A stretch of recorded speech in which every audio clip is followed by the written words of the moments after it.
আসসালামু আলাইকুম।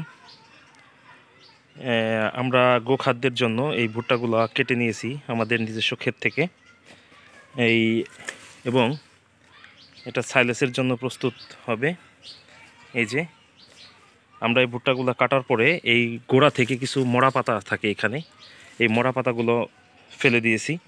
যারা বড় আকারের করে ক্ষেত থেকে অনেক বড় মেশিন দিয়ে কাটে, সাধারণত তারা এইগুলা করতে আসলে তারা সময় পায় না বা তারা করেও না। আর আমরা এটা পরিষ্কার করে নিয়েছি, ফ্রেশ ভুট্টা গাছ দেখতে পাচ্ছেন। আর ভুট্টাটা আছে হলো এই স্টেজে, এই যে হ্যাঁ, এটা চাপ দিলে এটার ভিতর থেকে দুধের মতো বের হবে। এটাই হচ্ছে মূলত সাইলেস স্ট্রেস। এটাই মানে সাইলেসের জন্য আদর্শ সময় বলা চলে ভুট্টার। এই হচ্ছে আমাদের কেটে আনা আরও গাছগুলো। আচ্ছা, আমাদের মিনি মেশিন যেটা দিয়ে আমরা চপার মেশিন যেটাকে বলে, কুচি কুচি করে কেটে তারপরে এই যে বস্তা, এই কিছু বস্তায় আমরা রেখে দিব।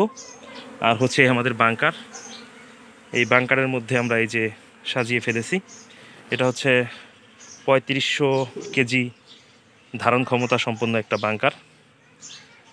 আপনারা যদি চান, যদি কারো খামার থেকে থাকে কোনো ভাইয়ের, আমার সাথে যোগাযোগ করতে পারেন। আমি আশা করি উৎকৃষ্ট মানের সাইলেস আপনাদেরকে সরবরাহ করতে পারবো। আমি মূলত আমার নিজের ছোট্ট একটা খামার আছে, এই তাদের জন্যই মূলত এগুলো করি। পাশাপাশি যদি কেউ চান তাহলে আমার কাছ থেকে নিতে পারবেন। এই হচ্ছে আমার গরুর একটা শেড। হ্যাঁ, মূলত এদের জন্যই আমি করি। পাশাপাশি কেউ চাইলে আমার থেকে আপনারা নিতে পারবেন। আমাদের নিজস্ব অনেক ভুট্টা ক্ষেত আছে, আমাদের এখানে অনেক ভুট্টা চাষ হয় প্রতিবারই, মানে 2-4 বিঘা, 2-4-10 বিঘা, 50 বিঘা পর্যন্ত ভুট্টা চাষ হয়। আমাদেরও আছে আলহামদুলিল্লাহ। তো কারো দরকার হলে আমার সাথে যোগাযোগ করতে পারেন। আসসালামু আলাইকুম।